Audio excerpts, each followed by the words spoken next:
Ya, silakan Teh Nika. Bismillahirrahmanirrahim. Assalamualaikum warahmatullahi wabarakatuh.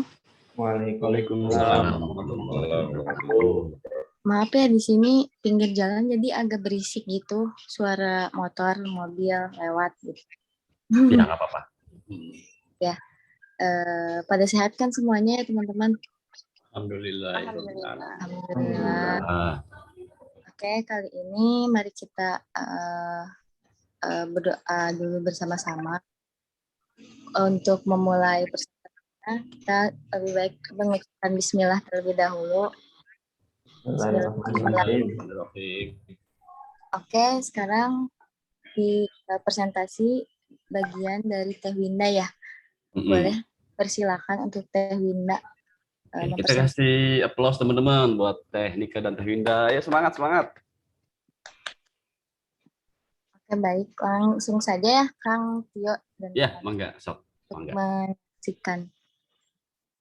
Terima kasih.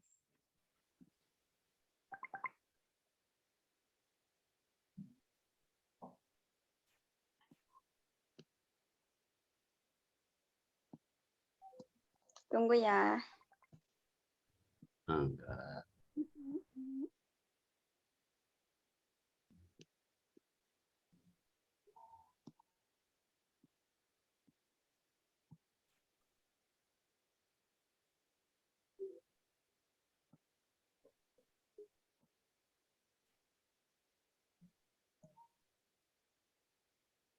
Udah muncul belum? Ada, sudah. Ada. Bismillahirrahmanirrahim. Assalamualaikum warahmatullahi wabarakatuh.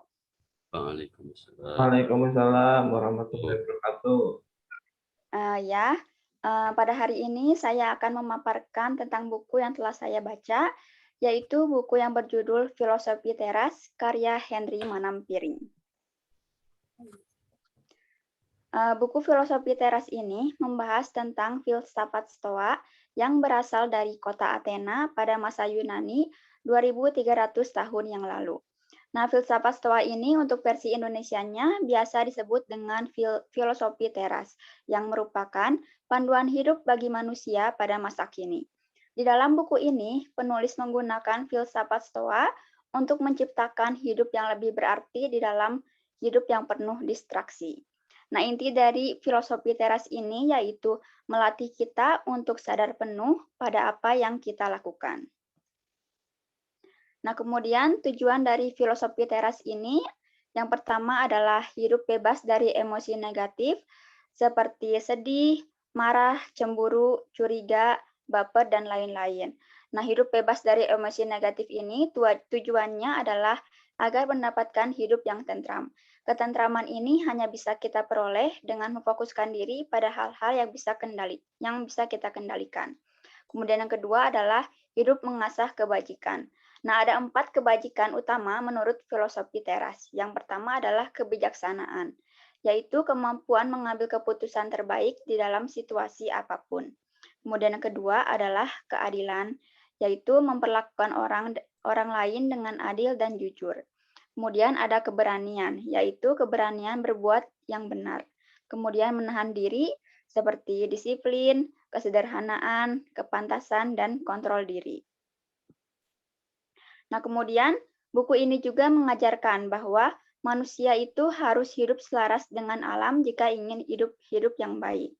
Nah, apabila kita keluar dari keselarasan dengan alam, atau ketika kita tidak menggunakan nalar, maka kita akan rentan merasa tidak bahagia. Nah, alam juga memberikan manusia nalar sebagai fitur unik untuk membedakannya dari binatang. Selain memiliki nalar, filosofi teras percaya bahwa alam manusia adalah makhluk sosial. Artinya, kita harus hidup sebagai bagian dari kelompok yang lebih besar. Percuma kalau kita pintar tetapi memutus hubungan dengan sesama.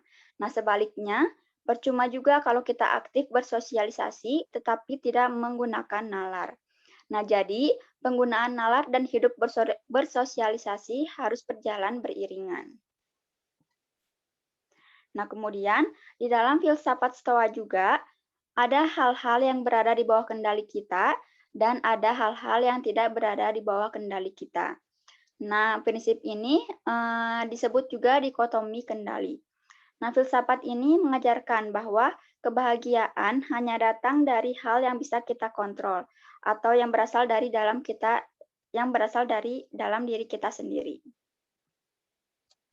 Nah, kemudian di sini ada beberapa perilaku yang tidak di bawah kendali kita, seperti misalkan tindakan orang lain kepada kita, kemudian juga opini orang lain, kemudian juga reputasi atau popularitas kita, kemudian juga kesehatan, kekayaan, dan juga kondisi saat lahir seperti jenis kelamin, kemudian juga warna kulit, orang tua, suku, kebangsaan, dan lain-lain. Kemudian juga ada cuaca, ataupun juga gempa bumi, wabah penyakit, dan peristiwa alam lainnya. Nah, kemudian juga ada beberapa perilaku yang berada di bawah kendali kita, seperti misalkan pertimbangan, opini atau persepsi kita, kemudian keinginan kita, kemudian juga tujuan kita, dan juga segala sesuatu yang merupakan pikiran dan tindakan kita sendiri. Nah, di sini ada contoh hal-hal yang berada di dalam kendali kita dan juga di luar kendali kita. Seperti yang pertama, misalkan di dalam peristiwa perjalanan karir, di dalam perjalanan karir itu ada yang di dalam kendali kita, seperti misalkan kita itu sudah bekerja sebaik-baiknya dan juga sudah menunjukkan kompetensi kepada atasan. Tetapi di luar itu juga ada yang di luar kendali kita, seperti misalkan penilaian atasan kepada kita, entah itu penilaiannya buruk atau baik, dan juga keputusan pengangkatan jabatan.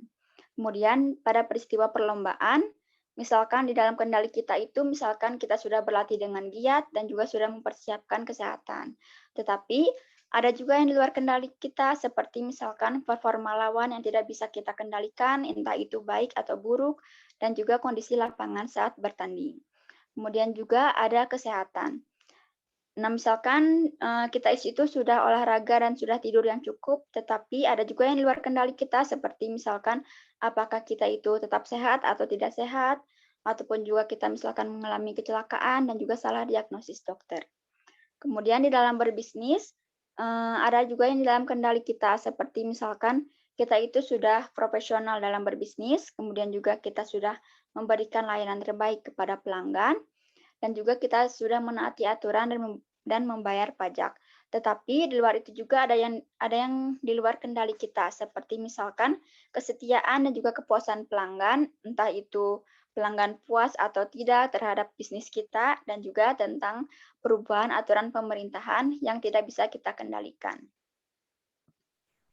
Nah, maka kesimpulan dari filosofi teras ini adalah yang pertama, filosofi teras mengajari kita bagaimana cara kita menjalani hidup, kemudian juga filosofi teras percaya bahwa segala sesuatu di alam ini saling berkaitan, kemudian juga manusia itu harus hidup selaras dengan alam, karena itulah yang membedakan manusia dan binatang.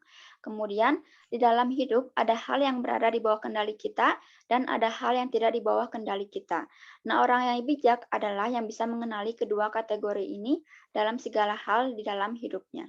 Kemudian, kita juga harus belajar tidak menginginkan hal-hal yang berada di luar kendali kita.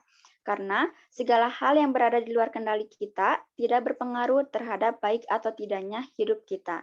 Nah, tugas kita adalah memfokuskan diri pada tujuan yang berada di bawah kendali kita dan selalu siap menerima hasilnya. Sekian presentasi dari saya. Mohon maaf bila masih banyak kekurangan. Wassalamualaikum warahmatullahi wabarakatuh. Waalaikumsalam warahmatullahi wabarakatuh. Kita kasih aplaus teman-teman. Yeay, hatur nuhun. Tidak. Oke. Ya, maka dikembalikan ke co-host Teknika. Oke, terima kasih banyak untuk Teh Linda sudah mempresentasikannya. Keren banget. Tepuk tangan dulu sekali lagi. Oke, barangkali ada yang mau ditanya perihal presentasi dari Teh Winda, boleh langsung ditanyain aja. Begitu. Ya, nuhun Teknika. Ayo, teman-teman, ini buku filsafat, tapi bukan yang teoritis gitu, yang praktikal ini deh, yang pragmatis yang bisa dilakukan oleh kita ya. Bahkan diterjemahkan langsung nih sama Pak Henry Manampiring. Teo, Pak Henry Manampiring itu kayak kita orangnya di STJ. Jadi dia teh sampai apa ya, beberapa kali bolak-balik gitu ya ke apa namanya dokter penyakit jiwa ya, Tewinda kalau baca ya ada kan di awalnya itu sampai melakukan riset dia itu riset secara nasional tentang kekhawatiran anxiety gitu kan, dan ditemukan oleh beliau itu bahwa melalui sampelnya ya 63% orang Indonesia itu merasakan kekhawatiran. Itu kan 2/3-nya teman-teman. Jadi normal ternyata orang yang khawatiran itu gitu kan. Nah, ini adalah buku sebagai solusi ya, terutama untuk generasi milenial. Makanya ini bukunya ya. Jadi gambar itu kan ada filsuf ya, terus ada anak muda gitu lagi ngobrol gitu loh ya. Memang untuk orang milenial gitu. Ini bisa jadi ini sampai nasional bestseller ya, karena memang beberapa kali sempat di Gramedia itu jadi yang pertama gitu. Karena bagus bukunya teman-teman. Sangat aplikatif lah gitu ya untuk generasi muda kayak kita. Bahasanya pun enak gitu, mudah diterima. Karena pakai bahasa gaul ya, Teh Winda ya, Pak Henry-nya. Kalau gue gitu kan. Iya. Ini rekomendasi ya kalau misalkan nanti setelah selesai dibaca oleh Teh Winda, nanti ada di kantor barangkali teman-teman mau baca ya, yang hidupnya selalu galau, ini bagus loh. Akan dapat banyak banget ya pencerahan dari sini gitu. Ayo, Mangga. Saya mau nanya nih. Di share yang akan dapat juga. Nanya aja ya, tanya aja nanti dia. Karena banyak ya bukunya teh. Ya tadi yang salah satunya yang sering akan sampaikan mengenai dikotomi kendali gitu kan. Ada hal-hal yang memang dalam kendali kita ya, gitu kan, seperti pikiran kita ya, perasaan kita, perkataan kita, tindakan kita. Itu tuh powerful 100% ada di tangan kita loh, guys. Ya, akan mau nanya sekarang ke Teo misalnya, bahagia itu ada di mana? Bisa. Ada Di dalam apa di luar? Ada di dalam. Di dalam, oke. Kalau penderitaan di dalam apa di luar? Penderitaan di dalam. Di dalam, oke. Itu kan ada di dalam diri kita semuanya kan? Berarti kan 100% ada di kendali kita, benar nggak sih sebenarnya ya? Meskipun dalam pelaksanaannya memang nggak semudah itu ya teman-temannya.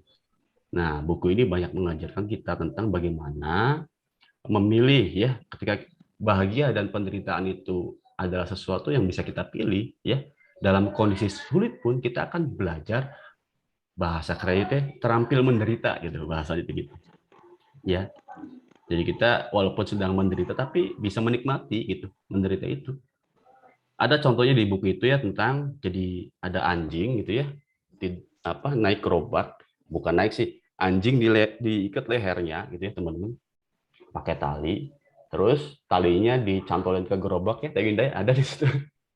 Nah, si anjing itu kan punya kendali, dia kalau misalkan katakan mau melawan gerobak itu, dia akan keseret-seret gitu tuh. Nah, gerobak itu ibaratnya kayak takdir gitu, ya. Takdir yang memang udah seharusnya begitu. Kalau dia masih melawan, dia akan terkik gitu tuh. Nah, terus kemudian apa? Dia kan punya kendali, gimana kalau misalkan aku ya sebagai anjing katakannya, kenapa nggak ikut aja alurnya? Atau bahkan naik gerobaknya gitu kan. Benar nggak sih? Nah, ketika naik gerobak kan enak tuh, bisa sambil, di buku itu ceritakan ya, bisa sambil menggoda anjing-anjing perempuan lain kayak gitu-gitu lah. Jadi dibuat sederhana bukunya itu. Jadi ada lucunya, ada ketawanya. Ya. Nah, kita punya kendali sepenuhnya di situ, Teh. Hal-hal yang di luar kendali kita itu bukan fokus kita gitu ya, kayak omongan orang lain, kemudian cuaca, ya, macet dan lain-lain. Dulu orang-orang tipikalnya thinking, judging, kalau di tes ya MBTI, dia itu pasti akan bermasalah dengan itu teman-teman.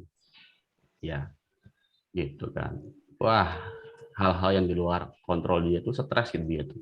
Dulu sebelum Akang tahu ilmu ini ya gitu kan, oh ada yang di luar kendali, ada yang di bawah kendali kita gitu kan. Hal-hal yang di luar kendali gitu, kayak omongan orang lain gitu, apalagi coba teman-teman yang di luar kendali kita yang kadang bikin kita tuh menderita gitu. Apa Teo misal? Omongan orang lain, penilaian, terus mungkin harapan kita ingin dipuji juga, itu bisa juga dari luar nggak? Betul. Keinginan kita untuk bisa menyenangkan semua orang, wah itu menderita sekali Teh. Dulu kan begitu gitu ya, bikin kebijakan ini itu untuk kebaikan teman-teman loh gitu. Ada aja yang kurang suka, itu kan kesel loh. Kesel loh dulu tuh, makanya drama dulu. Oh, tapi ketika tahu ilmunya bahwa kita nggak bisa menyenangkan semua orang, ya udah kita bertindak. Tadi kan ada 4 hal ya yang dijelaskan kan. Kita harus bijak, harus adil gitu ya. Apalagi tadi itu ya, harus Berani. kebajikan, iya ya, harus berbuat baik dan harus berani. Nah ini kan buku apa, aplikasi ya yang bisa kita terapkan dalam kehidupan. Meskipun memang nggak ideal seperti ini, tapi kita kan yang dinilai adalah usaha kita untuk begininya gitu teman-teman. Ya, usaha kita untuk bisa bijaksana, ya, bisa adil, bisa berani, dan bisa berbuat baik gitu. Itu yang dinilai itu. Nah, ini sangat aplikatif gitu tuh ya. Itu sih ya secara sederhana ya tentang hal-hal praktis yang bisa diterapkan di buku ini. Sebenarnya banyak lagi sih. Banyak yang lainnya Teo, ini bagus loh untuk orang-orang yang thinking ya. Yang thinking judging, ini bukunya cocok banget. Bisa menjaga kewarasan lah bahasa kita. Yes, alhamdulillah salah satunya ya buku ini bagus banget. Gitu ya, Teo. Ayo diskusi lagi teman-teman, apalagi. Akang boleh nanya dong, mungkin ada pendapat teman-teman yang lain juga kan, itu judulnya itu Filosofi Teras ya Teh Winda. Nah mungkin bisa kita beranalogi dari judulnya Filosofi Teras. Yang kita tahu kan teras itu tuh yang depan rumah itu, bukan kan? Atau gimana sih? Iya, betul. Ya, Teh. Boleh jadi enggak? Ya. Enggak. Jadi dulunya ini ada seorang Zeno namanya ya. Nah si Zeno ini tuh menulis belajar filsafatnya itu selalu di depan teras. Nah, terasnya itu namanya stoa kalau di Yunani. Ya. Nah jadi disebut filsafat stoa, tetapi kalau untuk di Indonesia jadi filosofi teras gitu. Ya betul. Sedikit menambahkan, jadi Zeno itu hidup 300 tahun sebelum Masehi, Teo. Kita lagi di mana ya? Yes. Beliau itu adalah seorang pedagang ya, Teh Winda ya. Nah, ceritanya si Zeno ini sedang melakukan perjalanan pelayaran gitu kan pada zaman dahulu. Tiba-tiba perahunya tenggelam ya, Teh Winda ya, gitu kan ceritanya. Nah, di perahu itu kan isinya barang dagangan yang harganya itu luar biasa gitu. Kapalnya tenggelam, dia terdampar di Yunani dan jadi gelandangan gitu di Yunani ceritanya. Dia luntang-lantung hidupnya, stres kan? Karena tenggelam gitu, harta kekayaan dia tenggelam teman-teman. Ya, karena stres itu dia datang ke sebuah toko buku ceritanya itu, kalau di buku itu ya. Nah, pas di toko buku dia baca buku milik Socrates, Epictetus gitu kan. Filsafat kalau kita mah mungkin sekarang ya itu tuh buku kiai gitulah ya, buku ustadz lah gitu ya, buku tentang pengajian kayak gitu ya. Pada zaman itu kan filsafat itu sangat didewakan gitulah ya, kayak ustadz kiai sekarang gitu. Nah di buku itulah dia banyak mendapatkan pelajaran hidup tentang filsafat, tentang makna hidup gitu. Bahwa oh iya, perahuku karam itu di luar kendaliku gitu, Teo. Ya, dulunya dia stres, jadi gelandangan gitu kan saking kehilangannya itu gitu. Tapi setelah belajar ilmu itu ya bagaimana oh iya itu di luar kendaliku, ya udah aku pasrahkan gitu kan pada Tuhan, pada dewa waktu zaman itu kan. Ya udah aku hanya bisa mengendalikan apa yang ada dalam diriku. Dia berusaha lagi ya dan hidup sejahtera lagi gitu sih kurang lebih ceritanya ya tentang Zeno. Nah si Zeno ini dulu ya ketika belajar filsafat itu kemudian saking passionnya mungkinnya jadi ahli dalam bidang itu, dan ketika beliau membagikan banyak yang tertarik gitu kan. Jadi dulu itu di Yunani ya terkenal ada sebuah lahan yang luas, terus ada pilar-pilar gitu tuh kayak tiang-tiang gitu ya. Nah itu disebut dengan stoa. Stoa tuh kayak teras gitu tuh. Makanya disebut filosofi teras tuh kayak gitu. Karena orang Indonesia susah ya nyebut stoikism. Nah udahlah kata Pak Henry, filosofi teras aja biar gampang gitu. Ya Teo. Itu sih kalau dari segi nama ya teman-temannya. Nah orang-orang ini disebut dengan orang-orang stoa. Wah, terima kasih. Ayo, ada lagi teman-teman. Ini bagus loh bukunya ya. Sebenarnya bukan hanya dikotomi kendali ya, yang dulu kan pernah di-share. Jadi dikotomi kendali itu kalau versi di dunia psikologi yang sekarang disebut dengan lingkaran kendali. Yang dulu pernah di-share itu ada hal yang dalam lingkaran itu kan yang kita bisa kendalikan, yang di luar lingkaran itu nggak bisa kita kendalikan. Ya udah itu kuasa Allah, benar nggak? Gimana tuh mau mengendalikan omongan orang lain? Nggak bisa kita guys. Itu suka-suka dia aja tuh hubungannya antara dia dan ya Allah gitu kan. Ingat dulu kan ilmu bingkisannya, omongan orang lain itu kayak bingkisan kan. Ketika kita menolak, bingkisannya akan balik ke siapa? Orang yang ngasih, otomatis gitu. Kita aja nggak usah baper aja. Pasal ya ada ya, ngapain sih gitu. Tapi ya wes, jangan dibikin drama gitu. Ya, gitu. Memang nggak mudah sih teman-teman. Ayo, Teh Ayu nih. Wah, keren nih biasa pertanyaan Teh Ayu nih.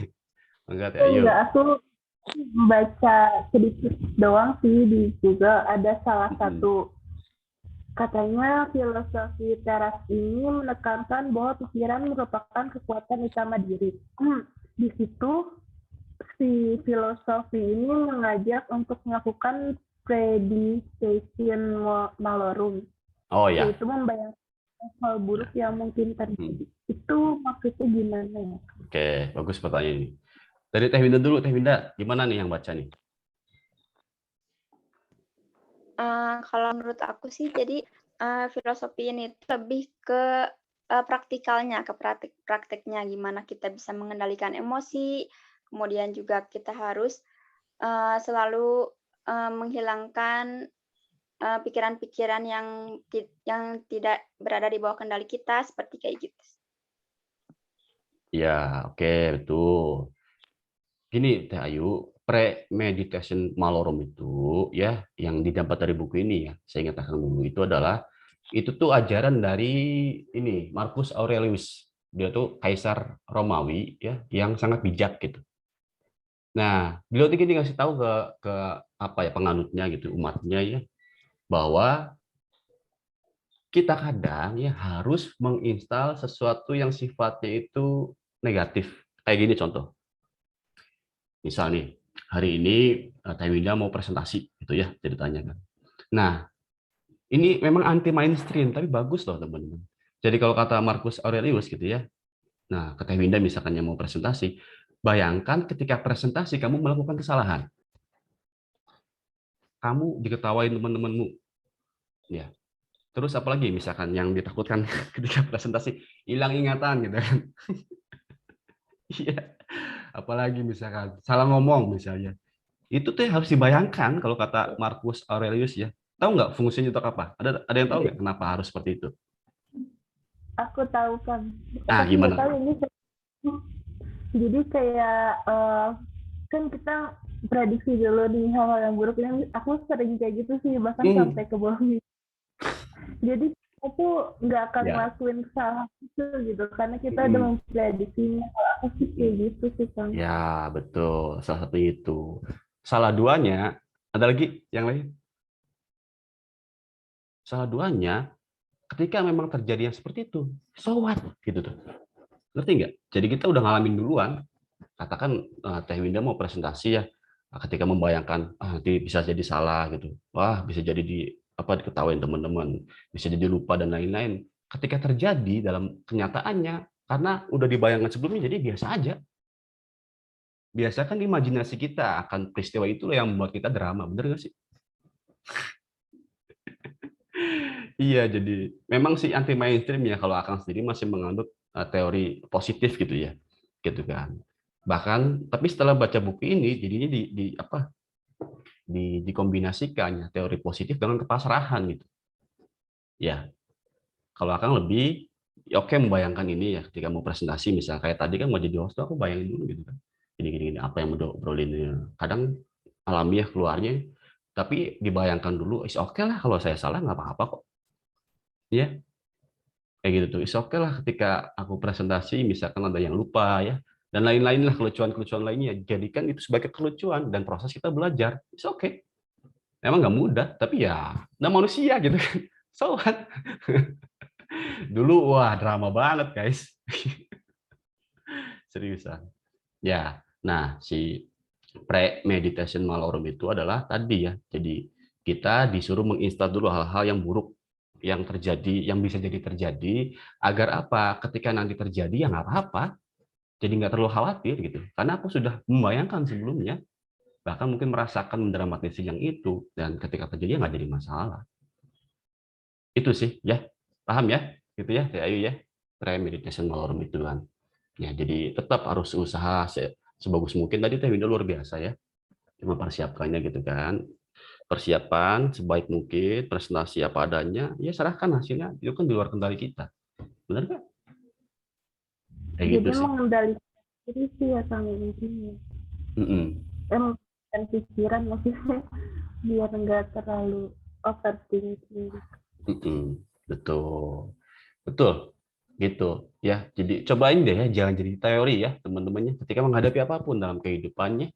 Pagi-pagi misalnya aduh ada acara reuni itu mantan gua nih misalkan gitu ya.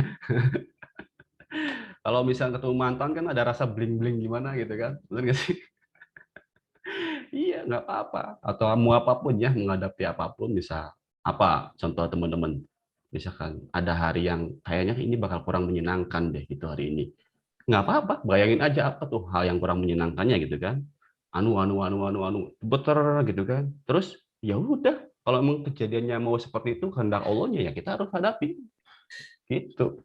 Nah itu tuh jadi pre-meditation malorun gitu maksudnya tuh. Jadi kekhawatiran yang kita pikirkan, kalaupun harus terjadi ya nggak apa-apa gitu, karena kita udah memprediksi sebelumnya, gitu ya teman-teman.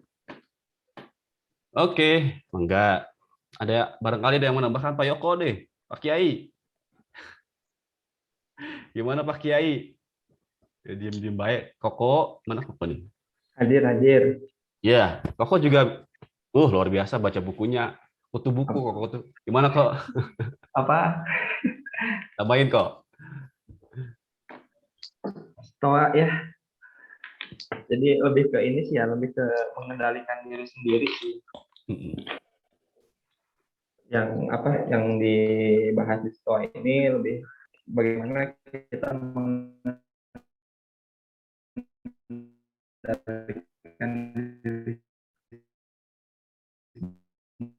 diri terus teman-teman nggak baperan kan kalau ini, jadi kendali kita dan ya halo lagi di kantor pakai itu hilang belang-belang begitu. Off cam boleh, off cam dulu kok. Siap. Halo ada suaranya jelas? Ada. Ya, ada.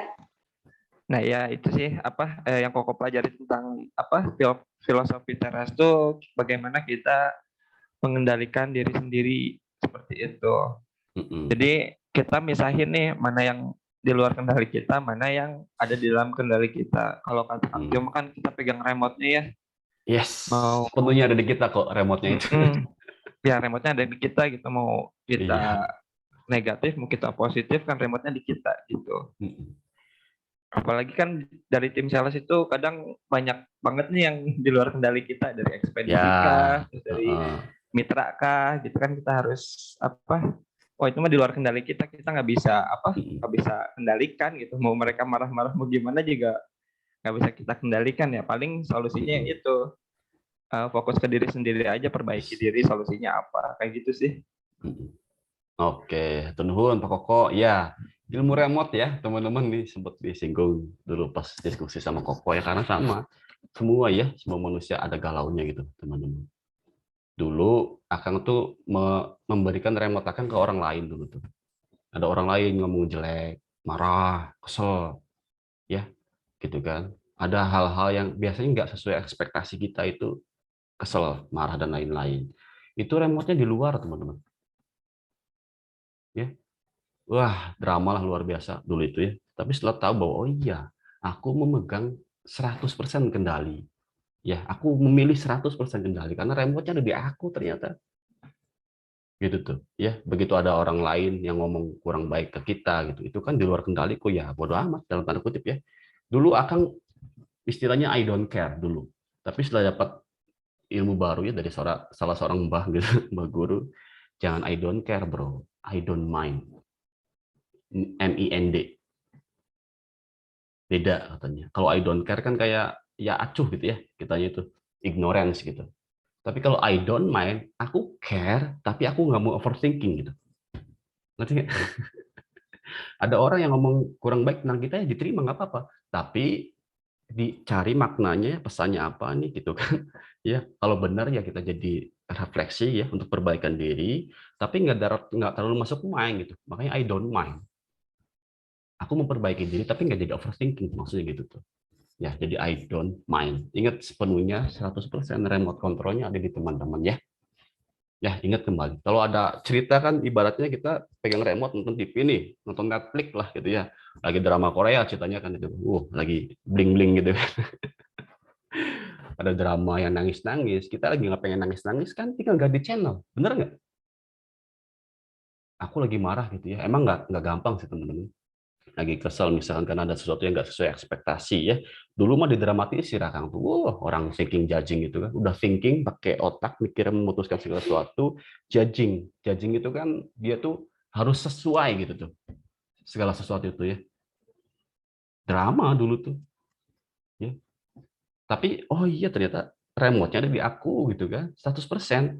Ketika tayangannya lagi tayangan galau, drama gitu kan, aku ganti channel. Biasanya kalau akan lagi kesel sekarang ya, karena gini teman-teman, 5 menit loh ya, teman-teman marah. Ini ilmu sains ini. 5 menit ketika teman-teman marah, tubuhnya racun jadinya. Seriusan. Kita memproduksi racun gitu, kimia tubuhnya itu. Dari mana? Adrenalin.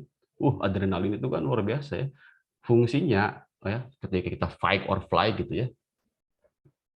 Pernah nggak teman-teman dikejar, misalnya takut anjingnya, yang biasanya teman-teman tuh nggak bisa lari, bahkan larinya biasa aja ya. Pas dikejar anjing itu cepet banget, bahkan bisa naik ke apa ya, ke pagar yang tinggi gitu. Ya, kalau kan dulu pernah waktu kecil, itu adrenalin, kita tuh jadi superhuman gitu. Tapi ketika lama-lama ya, kalau misalkan katakan 5 menit aja kita dalam kondisi fight gitu ya, pengennya berantem atau lari atau bersembunyi gitu kan, 5 menit adrenalinnya mengkonversi racun-racun dalam tubuh. Makanya coba teman-teman ketika lagi marah ya, 5 menit marah tuh badan tuh lemes-lemes loh. Bener nggak sih? Nggak enak banget badan tuh. Karena jadi demam tiba-tiba. Ya jangan jadi teori, coba terapi. Akan gitu soalnya. Apalagi marahnya dahsyat gitu ya. Kita teriak-teriak gitu kan. Wah, pokoknya drama banget gitu kan. 5 menit kita memproduksi racun, teman-teman. So, karena tahu gitu, bahkan Kang Ajis tahu ya dulu, yang generasi lama ya pada tahu kan, Akang dulu pernah bolak-balik IGD, teman-teman.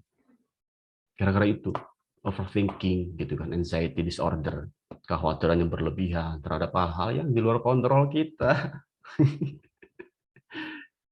Makanya semenjak tahu aku punya remote ya, aku punya iman, aku punya Allah yang penuh cinta gitu kan, nggak kemana-mana kok beliau gitu kan, kuat banget ya. Ketika marah, karena tahu marah itu bakal ngefek ke fisik ya, karena kan 50% penyakit itu datang dari jiwa, 25% dari pikiran ya, 15% itu dari hubungan sosial ya, sisanya dari makanan. Jadi makanan itu sedikit teman-teman, dari jiwa ternyata. Makanya ketika kita lagi marah gitu ya, jangan lama-lama, nggak apa-apa, boleh kok marah. Tapi akan karena tahu ya nanti ujung-ujungnya kumat gitu kan.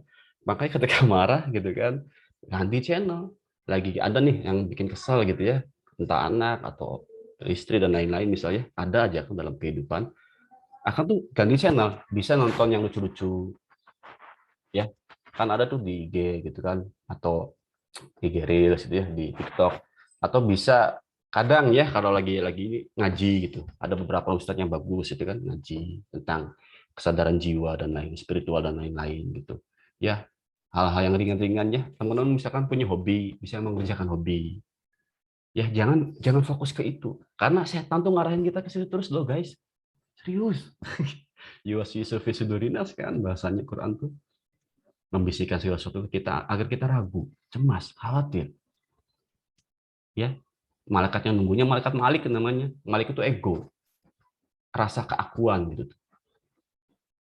Ya, kalau kita ada egois, itu sombong, merasa aku, merasa paling benar sendiri, segala sesuatu sesuai dengan keinginan, kita masuk neraka. Yang jaganya malaikat Malik. Kan terus gimana kalau pengen masuk surga? Masuknya melalui malaikat Ridwan. Ridwan itu apa? Ridho. Kalau kata Ustadz ya, bukan kata Akang. Awalnya kan nggak gitu kan. Oh, Ridho itu gimana sih Ustadz? Ya kamu ketika dikasih segala sesuatu sama Allah ya, terima. Walaupun yang nggak sesuai, itu kan menurut otakmu katanya. Oh iya, iya. Iya. boleh jadi Allah memberikan sesuatu yang baik bagimu, ya kamu yang nggak suka, atau kebalikannya. Nah, Allah memang selalu ngasih cinta. Otak kita aja yang jadi ini kurang baik, ini baik kayak gitu. Jadi diterima, ya, gitu kan dengan sukacita dengan ridho dengan ikhlas, kita masuk surga. Jiwanya mutmainah, teman-teman, tenang. Makanya di Quran ada tuh, ya. Ini harusnya Pak Yokon yang ini tuh Tayoyoh gitu atau Koko gitu ya. Gitu kan. Ya ayuhan nafsul mutmainah gitu kan. Irji'i ila rabbiki radiyatan mardiyah. Fad'uli fi ibadi fad'uli jannati. Kan ada ya teman-teman di Quran. Jadi jangan sampai Qurannya cuma bacaan gitu, tapi aplikatif itu tuh. Wah, luar biasa loh teman-teman kalau misalkan ketemu ya ayat yang kita bisa khatam di ayat itunya. Nggak usah semuanya, nggak apa-apa. Satu aja ya. Tapi ngerti maknanya, ngerti penerapannya. Oh, ketika kita masuk dalam jiwa yang penuh menerima, yang mutmainah, gitu kan, yang tenang. Ya, iji'i ila rabbiki radiyatan mardiyah. Nanti kamu akan diridhoi sama Allah dan dimasukkan dalam jannahnya, gitu kan. Tenang, hati kita damai karena menerima. Itu loh. Ya, ini apa jangan jadi konsep ya yang apa yang dialami oleh Kang gitu kan ketika menolak itu ya. Kita kan menolak masuk neraka kan karena menolak kebenaran gitu kan. Menolak itu kan kafir yang malaikat-malaikat itu penjaganya gitu. Tapi ketika kita menerima ya berdamai dengan apa yang Allah beri ke kita gitu ya, apapun itu diterima, kita mutmainah, jiwanya masuk surga, tenang, damai. Dapatnya seperti itu ya. Jangan jadi teori ya teman-teman, jangan jadi konsep, jadi diterapkan dalam kehidupan gitu ya. Tapi ketika Kang melakukan itu, alhamdulillah lebih damai sih ya. Kadang ada yang ya Allah kesel gitu kan, yang nggak sesuai dengan keinginan. Wah, kayak tadi anjing yang diikat lehernya ya, ditarik sama gerobak gitu kan. Kalau kita ngelawannya kecekek. Ya, tapi ketika kita mengikuti bahkan naik dalam gerobak itu nikmat kok. Belajar terampil dalam penderitaan kalau kata Mbah gurunya gitu. Gitu ya, mangga. Ayo yang lainnya. Ayo, ini aplikatif loh bukunya loh. Ya, jangan jadi konsep, jangan jadi teori, tapi bisa diterapkan dalam kehidupan teman-teman ya. Ingat remote 100% ada di tangan kita. Yo. Ya, gitu. Anggota Wida barangkali ada tambahan lagi. Ya Kang, Winda juga mau nambahin.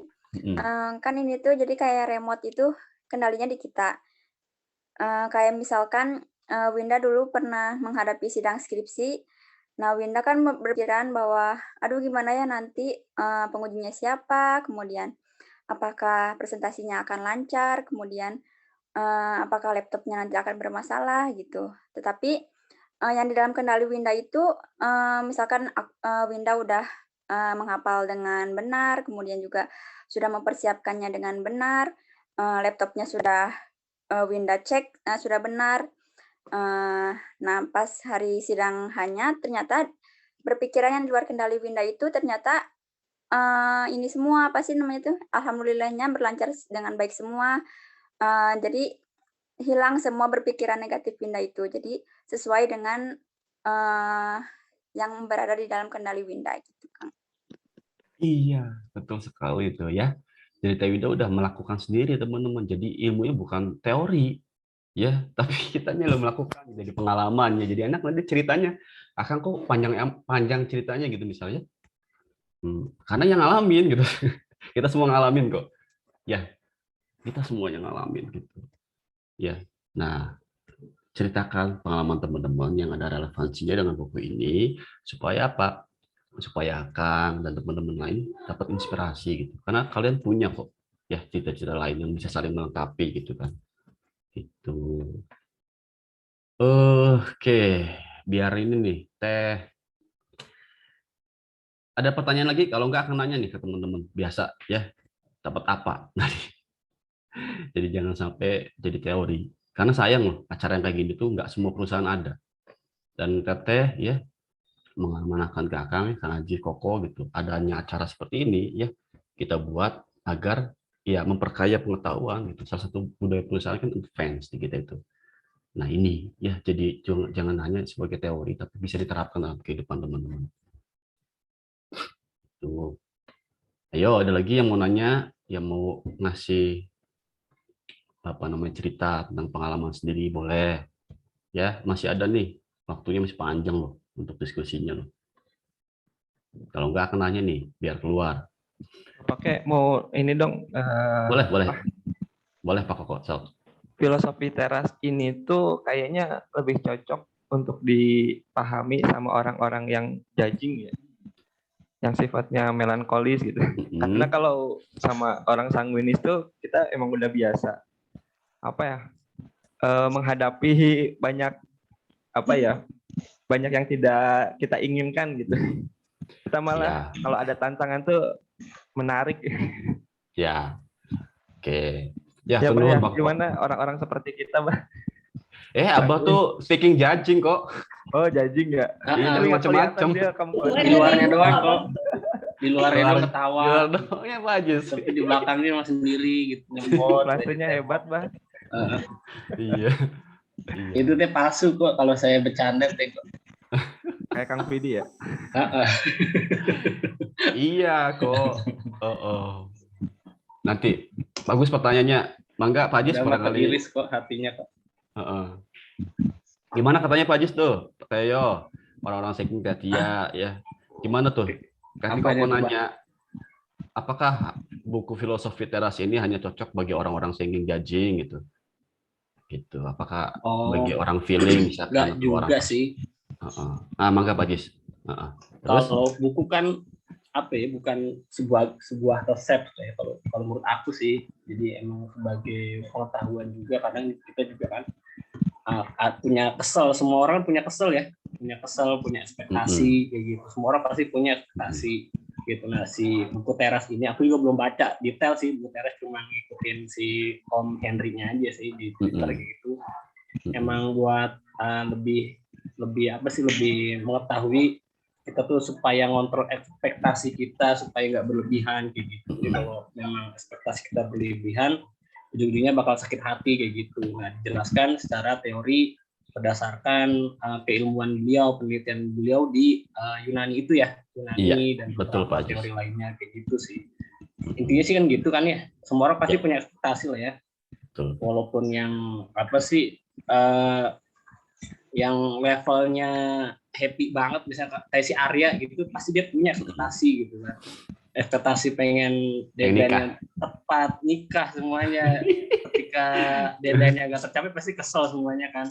Nah, itu kan dijelasin sama si teras itu, ada hal-hal yang memang apa ya, yang nggak bisa kita kontrol kayak gitu. Jadi kita lebih santai aja sih dalam goal ekspektasi itu. Kalau menurut aku itu sih Pak Koko. Jadi bukan sebuah resep sih kalau menurut aku buku itu. Begitu mungkin Pak Jati. Kalau menurut hamba gitu. Iya, mau ngurang Pak Ajis nama. Pegal Pak. Sudah mendalami filosofi teras sepertinya, Pak. Bacanya sih belum sih kok. Aku sih ngikutin itu udah lama sih, dari dia bikin apa sih, baru beberapa chapternya kayak gitu di dulu kan ada apa sih, kayak website buat ngupload karya-karya buku gitu, tapi nggak secara full gitu, baru baca sekilasnya doang. Nggak tahu sekarang kan jadi booming banget kan, jadi sold out, jadi bestseller kayak gitu. Iya. Gitu. Berarti orang tuh banyak stres sih kayaknya. Iya Pak Ajis lah.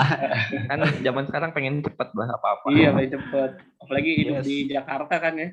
Di Jakarta macet kayak gitu-gitu. Mungkin kena banget tuh si Om Piring bikin bukunya kayak gitu. Kebutuhan dari beberapa apa sih, para budak korporat lah kayak gitu ya. Yes. Macet di kereta kayak gitu, di tol. Iya. Kayak gitu Pak. Ya, oke, atur nuhun Pak Ajis. Ya, betul Pak Ajis. Jadi memang buku ini lahir dari cerita beliaunya sendiri gitu. Tipikal orang taking judging ya, yang bolak-balik psikiater Pak Ajis beliau itu. Nah, psikosomatis. Ya mirip-mirip hamba dulu lah kejadiannya. Pak Ajis tahu kok bolak-balik IGD. Pak Ajis juga bingung kenapa nih orang itu. Di Rukiah lah Pak Ajis. Di Rukiah nggak mempan ya. Kurang sajinya apa itu Pak? Kalau Rukiah. Iya, kayaknya bener sih kurang ya. Pakai ayam. Kurang udut ya. Iya, jadi gitu Pak Koko. Barangkali Tayo ada tambahan pertanyaan Pak Koko tadi. Sih yang tadi ya, lebih cocok untuk yang judging dan thinking. Tapi yang rasakan juga memang seperti itu kan, kalau kita nggak bisa membatasi gitu ya.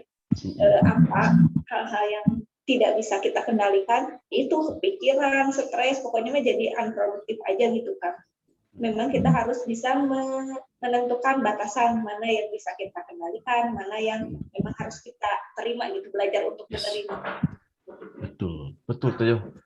Kalau misalkan lama-lama ya setelah teman dilatih terus ya, sama kan pun masih belajar. Long life ini teman-teman, belajar mengendalikan apa-apa yang hanya bisa kita kendalikan. Kita tuh merdeka loh, serius. Yes. Tenang jiwanya itu pagi setelah sholat, tidak tahu ya. Allahu Akbar. Ini kan kita Allahu Akbar kalau misalnya bahasa Akang yang menerjemahkannya ini kan, ya Allah, hal-hal yang di luar kendaliku aku titipkan padamu ya Allah untuk diselesaikan. Aku angkat tangan. Dan memang itu kan di luar ranah kita mau apa kitanya gitu. Makanya ya betul, tawakaltu ala Allah, nggak ada daya dan upaya kita mah. Jadinya enak gitu, kita teh imannya tuh jalan gitu.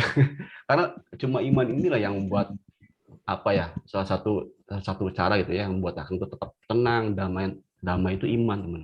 Aku percaya sebetulnya bahwa Engkau sangat mencintaiku ya Allah. Di Qur'annya banyak banget soalnya. Cuman kita kan dogma banyak ini ya, oknum gitu kan. Wah Allah tuh maha menyiksa, maha menghukum. Ngeluarkan gitu teman-teman, stres hidupnya. Aku belajar sudut pandang lainnya, termasuk waktu pas kelas online kan, yang acara sama Mas Ferry itu, kemitraan. Nah itu salah satu guru Akang gitu. Beliau punya channel YouTube namanya Merawat Bahagia. Itu keren banget beliau itu. Karena dasar perjalanannya beliau sendiri gitu. Ya galau juga, ya stres juga kayak kita ini. Dan beliau akhirnya mendapat pencerahan sebuah teori yang bisa diaplikasikan untuk para siswanya gitu. Nah kan murid beliau salah satunya. Gitu. Nah terkait dengan pertanyaan Koko, ini di buku ini itu dari riset ya. Risetnya dilakukan oleh beliau sendiri, Pak Henry-nya ya.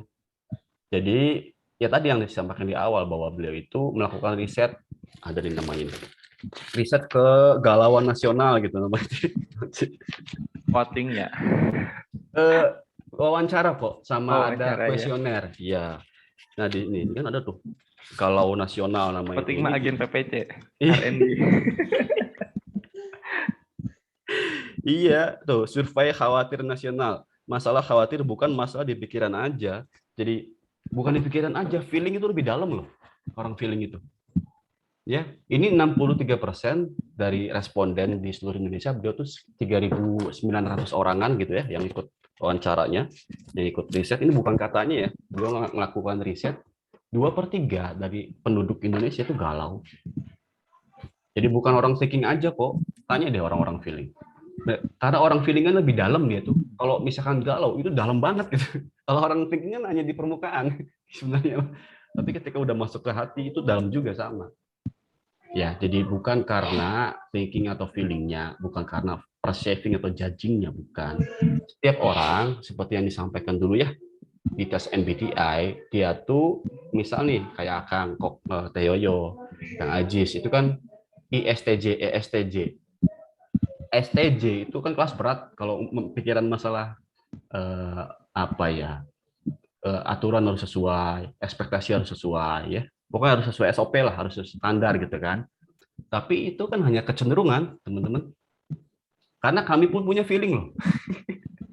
Kami pun ada rasa perceiving, nerima. Ya justru feeling kami, perceiving kami, ya intuiting kami, itu adalah shadow, bayangannya. Kayak Pak Ajis bilang tadi, kok aku tuh ketawa-ketawa tuh di luarnya aja. Yes, karena dalamnya menjerit sebenarnya.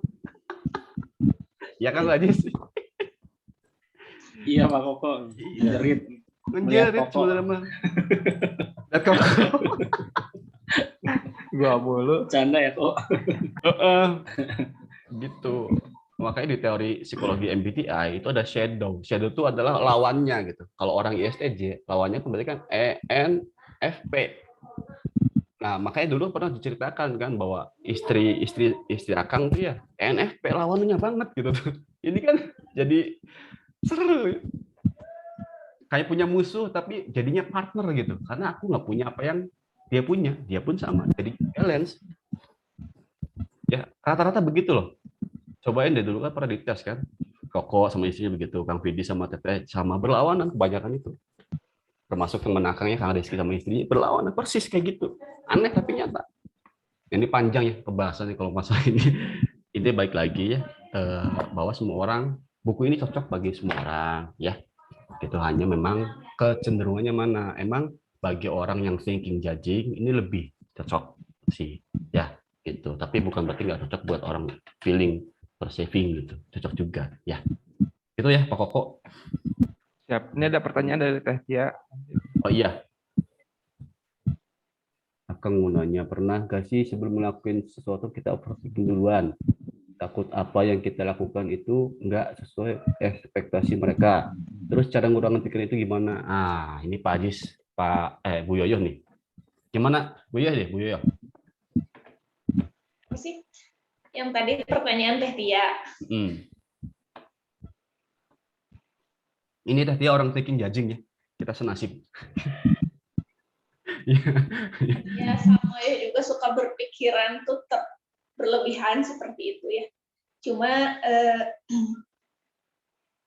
jangan takut mencoba, karena setelah mencoba ternyata pikiran-pikiran yang kita prediksi sebelumnya belum tentu terjadi seperti itu. Betul sekali. Itu dahsyat. Sama Teh Winda, pokoknya mah lakukan persiapan yang terbaik.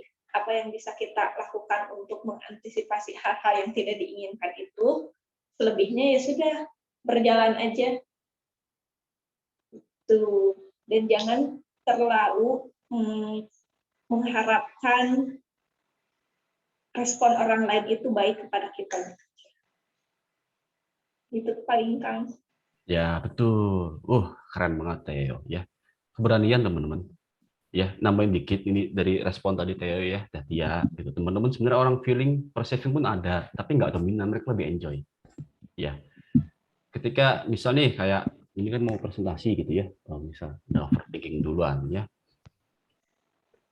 Ingat ya, segala sesuatu itu mainnya di imajinasi kita dulu.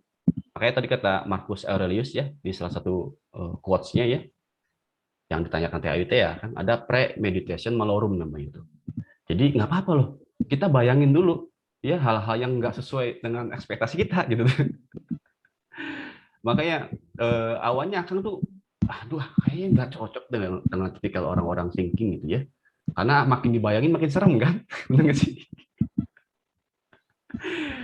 Yes, ini makin serem loh, jadi double deh gitu kan. Awalnya seperti itu gitu. Tapi setelah berlatih, ya, ingat rumusnya berlatih ya teman-teman gitu. Kan sekarang udah expert kagak sama masih kacau lah ya gitu ya, masih sama-sama kita seperjalanan.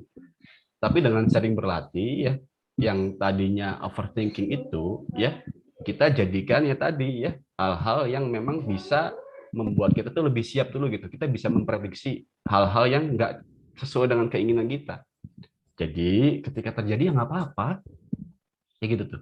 Maksudnya Tetia mana nih? Ya. Jadi tujuan dari Marcus Aurelius itu kan kaisar loh beliau tuh ya, bukan orang sembarangan lah ya, raja Romawi yang bukunya banyak banget ya, yang sangat bijak gitu beliau teh. Nah, kata beliau ya, kenapa kita disuruh untuk membayangkan hal-hal yang sifatnya negatif dulu ya tadi ya, seperti yang disampaikan bahwa ketika terjadi demikian ya nggak apa-apa.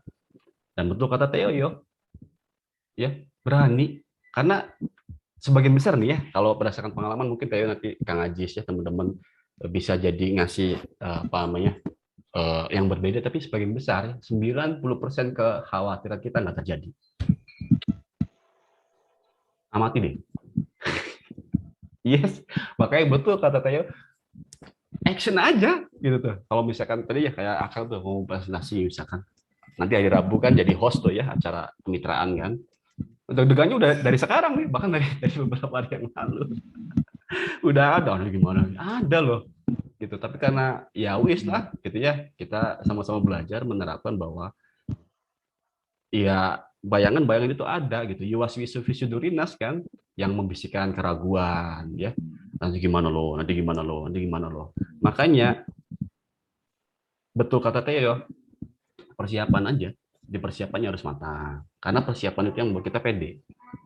Ya, terus contekannya jangan lupa. Iya, nggak apa-apa. Boleh-boleh aja kok. Yang sekelas kayak Mario Teguh ya, yang udah pro itu ada contekannya, ada. Nggak apa-apa. Contekan itu kan kayak waktu dulu ya, pas kita diskusikan ya sebagai poin-poin. Ya, poin-poin di mana kita itu punya patokan, oh habis ini jelasin ini. Tapi itu improvisasi, gitu kan? Nggak apa-apa, ya. Jadi overthinking itu nggak apa-apa ya. Ya, it's okay to be not okay. Kalaupun harus terjadi yang seperti yang dibayangkan, ya nggak apa-apa, ya. Tapi balik lagi 90% dari apa yang kita khawatirkan itu nggak terjadi. Udah action aja, alamiah gitu jalannya nanti teh, gitu ya. Catatannya apa? Dulu kan pernah ada yang nanya tuh, kan ketika presentasi atau apa gitu ya, supaya kita tenang, damai, ya pasti mengawali dengan Bismillah. Terus ketika presentasi atau apapun ya teman-teman, menjawab pertanyaan dan lain-lain, jangan biarkan egonya hadir. Ini gampang-gampang susah loh. Ya, jangan biarkan rasa sombong kita gitu ya, rasa pengen dinilai, rasa pengen dipuji kita hadir. Itu biasanya kita hilang apa yang harus dijawabnya itu. Ya, so gimana? Bismillah ya Allah, Rabbi syrah li sadri wa yassir li amri wa hlul 'uqdatam min lisani yafqahu qawli. Bismillah tawakkaltu Allah, la haula wala quwwata illa billah. Biarkan beliau yang nuntun. Yes. Cobain deh, ya. Akang dulu soalnya pernah gitu kan. Wah, ego muncul gitu ya ketika presentasi atau menjawab pertanyaan. Kitanya deg-degan, guys. Cobain deh. Wah, aduh ya Allah, kacau deh itu dulu. Ya. Karena kita sombong, kita udah egonya muncul ya, oh pengennya, wah mau personal, tebar pesona dan lain-lain. Cobain deh. Tapi ketika yang muncul ya Allah, mudah-mudahan lisanku, pikiranku dituntun olehmu, itu enak ngomongnya. Nancep loh ke hati itu, cep. Karena akunya nggak ada. Ini gampang-gampang susah ya. Akang masih sering ngomong. Kumatin. Itu ya teman-teman ya, mudah-mudahan bukan jadi teori ya, tapi bisa diterapkan ya teman-teman. Ketika menjawab, ketika berpresentasi, ngobrol dengan yang lainnya, dengan teman, dengan siapapun, pakai itu deh, itu enak. Serius. Ya. Gitu. Mangga, ayo sok. Nah ini sih kalau dari aku ya, aku sebenarnya kan aku pernah beberapa kali ngambil tes MBTI. Terus satu waktu aku tuh keluarnya thinking gitu, bukan feeling. Nah, jadi dulu aku emang memikir banget kan. Terus kalau buat pertanyaan tes dia sih, biasanya kalau misalnya aku lagi overthinking gimana sih nanti takut gini. Aku kayak ngebayangin gini, di sebelumnya aku juga pernah ngalamin, bahkan ngalamin yang lebih dari ini gitu, kayak aku udah bisa saat itu, aku bisa pasti saat ini juga bisa gitu sih kan, kayak kalau udah dijalanin ya udah gitu. Terus mungkin balik lagi ke yang Akang bilang sebelumnya, yang kalau kita udah yang kita udah ngebayangin tuh jadi yang buruk ya kita bayangin, kalau udah dijalanin kayak udah gitu. Yes. Jadi aku sih itu sebelumnya aku kayak tahu back lagi gitu. Aku pernah kayak gini juga dan aku bisa saat itu. Jadi insya Allah sekarang juga bisa gitu. Ya, betul sekali. Atur nuhun Teh Ayu tuh ya. Atur nuhun udah nambahin. Jadi teori yang kita diskusikan mulai buku-buku yang internasional bestseller, nasional bestseller ini tuh jangan jadi teori loh teman-teman. Sayang waktunya ya. Ya. Harus ada hal-hal yang mau diterapkan. Teh Ayu udah menerapkannya langsung. Teh Winda menerapkannya langsung. Itu yang mahal loh. Ini bukan pembicaranya kan bukan yang abal-abal KW gitu ya. Ini buku-buku luar biasa loh ya. Jadi jangan lupa penerapannya ya. Teh Ayu betul. Ya. Itu. Ayo, masih ada waktu. Ada lagi teman-teman. Teh Tia gimana, udah puas belum? Ada Teh Tia tadi tentang overthinking ya. Semua merasakan ya tentang itu. Nanti ada sih yang lebih deep lagi ya. Gimana kita biar nggak overthinking gitu. Itu lebih deep lagi, lebih dalam lagi. Dan ketika kita tahu ilmu ini, itu lebih keren gitu. Cuman ini lama ya kalau misalnya harus didiskusikan ini. Intinya ketika kita tahu jati diri kita ya, kita mengenal sepenuhnya tentang diri kita sepenuhnya gitu kan, menerima diri kita sepenuhnya seutuhnya, kita lo merdeka teman-teman. Cobain deh ya. Dan ini prosesnya long life gitu. Seriusan. Ya, karena semuanya nanti dituntun gitu tuh. Kitanya apa ya rasanya ya benar-benar nggak ada daya upaya tanpa izin dan kekuatan dari beliau gitu, dari Allah. Luar biasa itu teman-teman. Tapi nggak mudah karena kita teh sering di hijack gitu. Tahu ya hijack ya, hijak gitu. Dibajak gitu. Manusia ya kalau teman-teman dalam belajar ilmu psikologi tasawuf gitu ya. Jadi diri kita itu kadang kita kan kayak kendaraan nih. Kalau kita lagi overthinking ya yang jadi kemudinya itu adalah setan. Karena dia wisudurin nas gitu. Yang membisikkan segala sesuatu jadi kita dikendalikan. Wah, udah kacau. Makanya apa? Ada di Qur'annya kan. Ingatlah hanya dengan mengingat Allah hati menjadi tenang. Balikin tuh istighfar, taubat gitu kan. Taubat kan kembali kan. Astagfirullahaladzim ya Allah. Kembali bahwa tidak ada daya dan upaya tanpa izinmu ya Allah. Bismillah. Mudah-mudahan lisanku, pikiranku, perkataanku dituntun olehmu. Itu beda nanti rasanya. Coba ini. Oh, hilang overthinkingnya. Otomatis. Cobain aja ya, jangan jadi teori ya. Gitu. Karena ketika ya kita ya pikirannya, perasaannya, lisannya udah dituntun, ini kayak bukan kita rasanya gitu. Cobain deh. Ya. Kitanya egonya ada tapi di samping gitu. Dia tetap karena dia sahabat kita kan, jangan dilupakan. Dia butuh, kita butuh dia gitu. Tapi dalam kondisi tertentu kalau kita udah tahu bahwa kita itu kayak kendaraan dan kendalinya supirnya bisa beda-beda. Dan ketika teman-teman dalam kondisi kayak presentasi, supirnya ganti. Gitu tuh. Ya. Kalau misalkan dalam kondisi fight-flight boleh lah setan dipakai. Kadang setan pun baik loh. Seriusan ini kata Bang Guru gitu ya. Tapi ini terlalu dalam. Pokoknya tadi aja ya. Jadi ketika misalkan teman-teman presentasi supaya tenang, ingat zikir lah bahasa kitanya. Nggak usah yang aneh-aneh gitu. Yang Bismillahirrahmanirrahim gitu. Ya Allah, mudah-mudahan pikiranku, perasaanku, lisanku dan tindakanku dituntun oleh Bismillahirrahmanirrahim. Jalan. Itu aja ya yang bisa dilakukan gitu. Paling gampang. Kalau Akang ya. Jadi itu tuh. Dan mudah-mudahan ya tadi ya. Beda loh, coba aja teman-temannya ketika ada guru. Nah, kamu bukan guru ya, sama-sama kita sahabat lah, jalan bareng gitu. Coba perhatikan, pernah nggak ada ustadz lah atau siapapunnya yang ketika ceramah tuh kitanya tuh nggak nyambung gitu hatinya. Pernah nggak sih kalian? Biasanya yang surga, neraka, kafir gitu kan nggak nyambung loh. Apalagi gitu kan. Tapi beda ketika contoh kayak misalkan Agim gitu ya, ketika menjelaskan dari hati tuh kerasa loh, celep bener gak sih? Padahal yang ringan-ringan gitu kan. Ya, tapi kalau misalkan apa ya beliau menjelaskan bukan dari ego beliaunya, itu kerasa ke kitanya tuh. Nah, berita baiknya kita pun bisa kayak gitu. Ya, nah ini butuh latihan, butuh belajar bersama. Akan gue masih ya kita sama-sama belajar. Gitu ya. Nah, ya. Udah Kang, alhamdulillah terima kasih banyak semuanya. Aku tuh kalau overthinking suka sampai tremor sama. Jadi lagi berusaha nyari buat distraksi itu gimana. Tadi ya, ingat remote-nya ada di kita. Ya, kalau lagi tremor ganti channel. Ganti channel. Ingat 100% kendalinya ada di kita. Dan sebaik-baiknya remote adalah remote yang dipegang oleh Allah. Nah, gitu ya.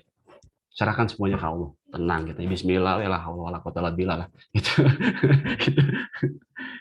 Itu ya, guys. Ayo 15 menit lagi nih, kalau nggak ada ya udah kita.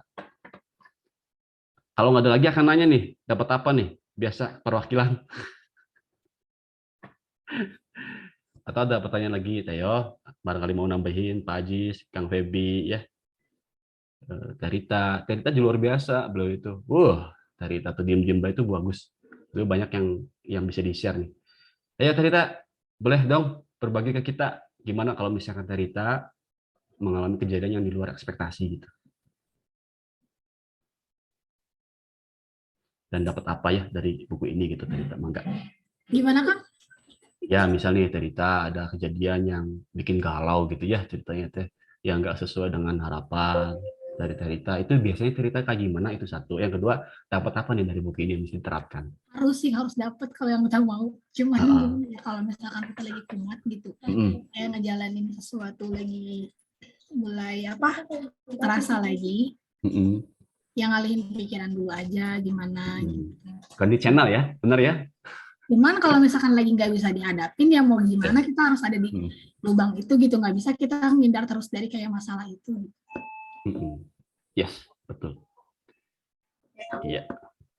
Oke, terus dapat apa nih kira-kira cerita dari buku ini nih, dari penjelasan Teh Winda tadi? Dari buku ini, dari yang Winda jelasin, Rita dapat yang kita dapat ya balik lagi ke diri sendiri sih Kang, gimana kita menjalani hidup itu gitu, tergantung kitanya menghadapinya gitu, nggak usah lihat dari pandangan orangnya gitu. Ya, kita kasih plus dong buat Rita teman-teman.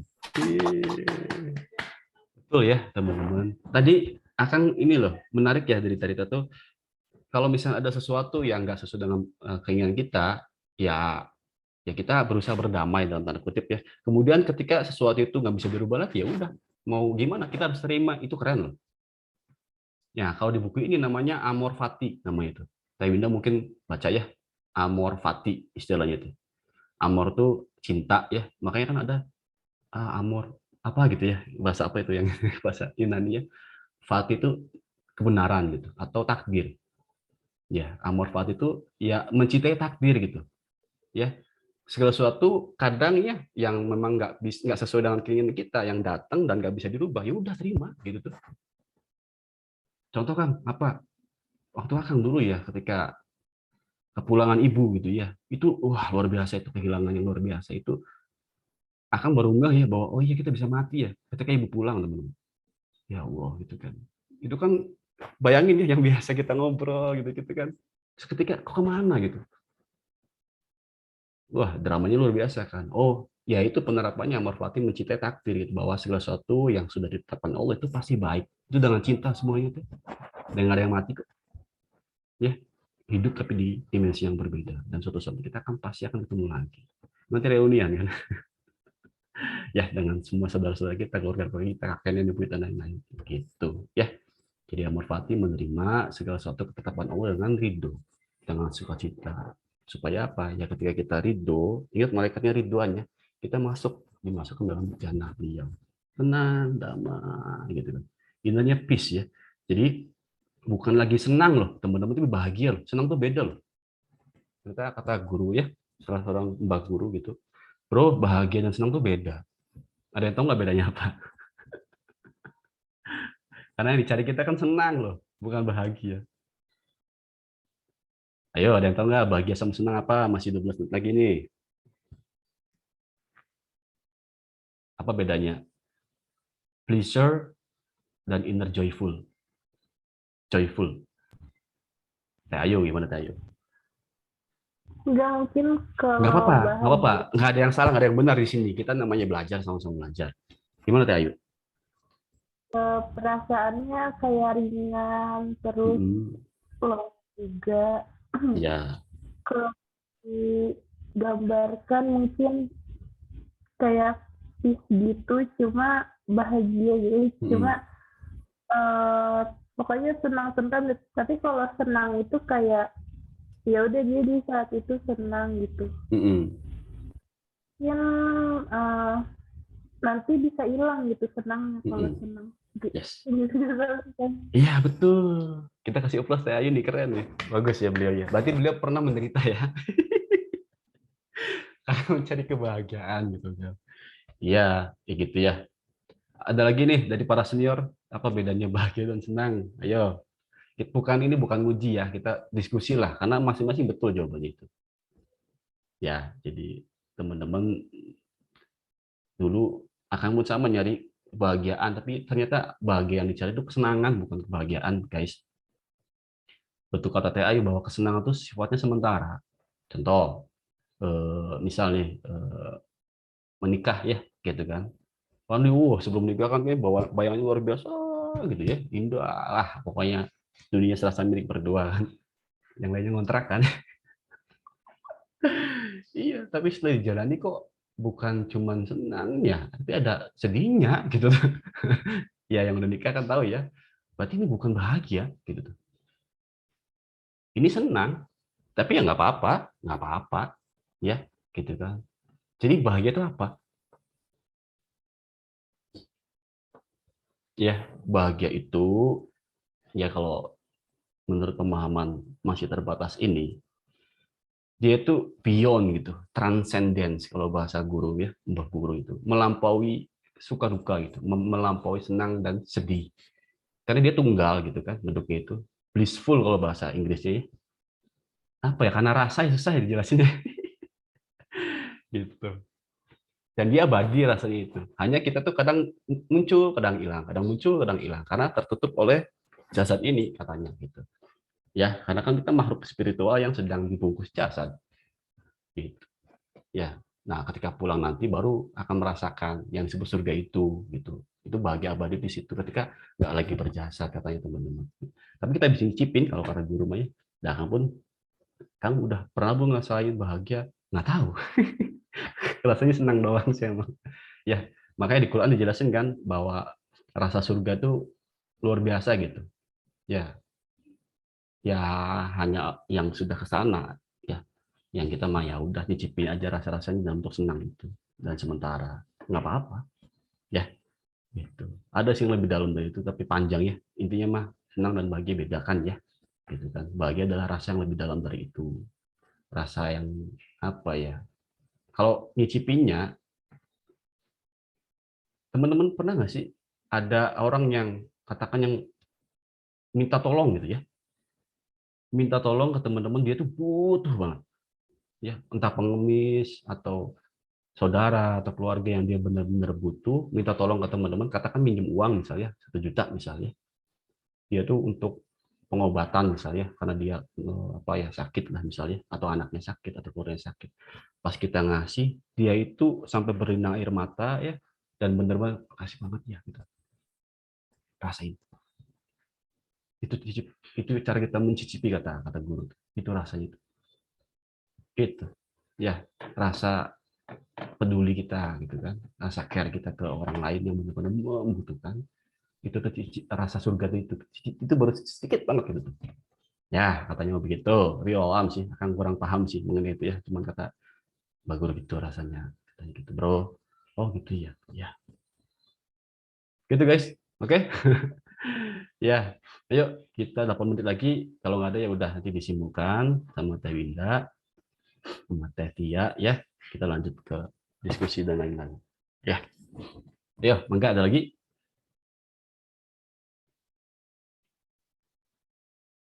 Tadi, oke, 7 menit lagi. Tadi Teh Rita udah ya generasi old, sekarang generasi new nih. Mau nanya dapat apa nih? Tadi Teh Ayu udah banyak, bagus. Teh Tia lagi di jalan nih. Teknika deh. Kita langsung nanti sekalian penutup ya. Mangga teknika dapat apa ya dari buku ini? Apa yang bisa teknika terapkan dalam kehidupan gitu ya? Atau memang udah diterapkan gitu kan? Boleh share ke kami. Benar-benar bisa menginspirasi kami gitu. Mangga teknika. Ya, jadi kayak udah nyala belum ya? Udah. Jadi Nika dapat dari filosofi teras ini kalau misalnya kita menjalani hidup tuh ya harus tahu juga gitu kalau apa ada yang bisa kita kendalikan dan ada juga yang di luar kendali kita gitu. Kayak misalkan apa ya? Kayak misalkan Nika nih kayak Nika tuh apa ya? Maksudnya Nika selalu bikin yang terbaik gitu, tapi kan gak tahu penilaian orang tuh ke Nika tuh kayak gimana kayak gitu. Kadang suka kayak gitu.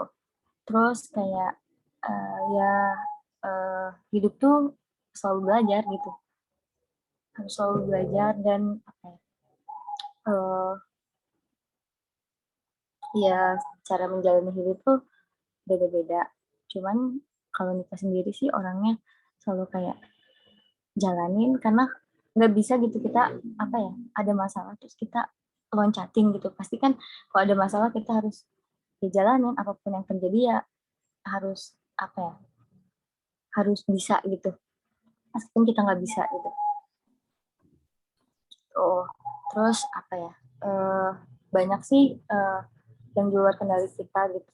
Kayak misalkan kita udah ngasih yang terbaik, tapi kan belum tentu orang mikirnya aku tuh udah ngelakuin terbaik gitu. Kang yang aku dapetin dari sini dan juga apa ya?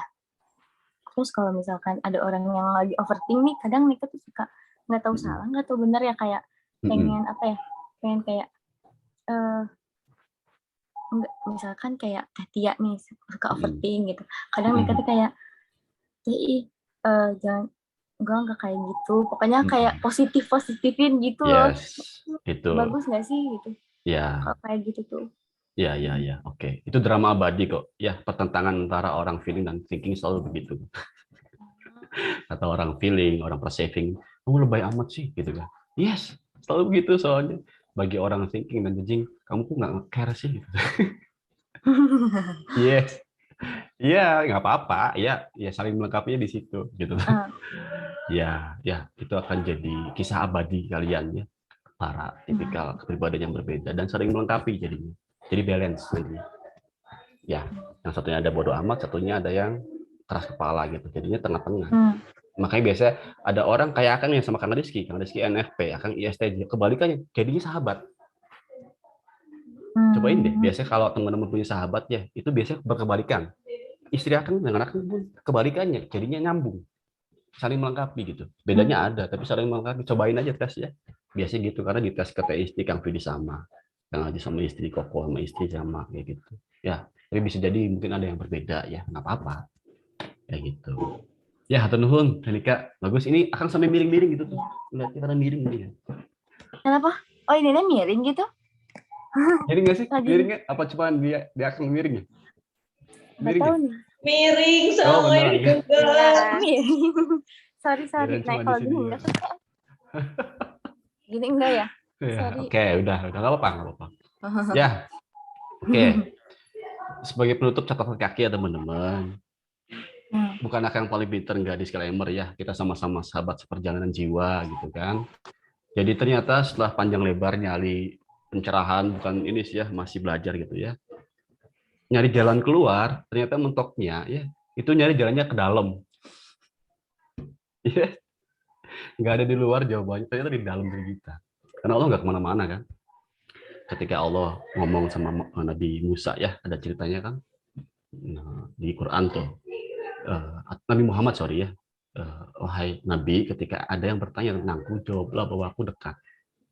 Aku lebih dekat dari ulat lehermu. Ya, kemanapun kamu menghadap, aku di situ, gitu kan. Ya, jadi ya udah, jangan ketika ada masalah dan lain-lain, cukup taubat kembali ke diri kita, ya, jalannya di dalam. Ya, kan gimana sih caranya supaya kita bisa tenang? Ingat Allah.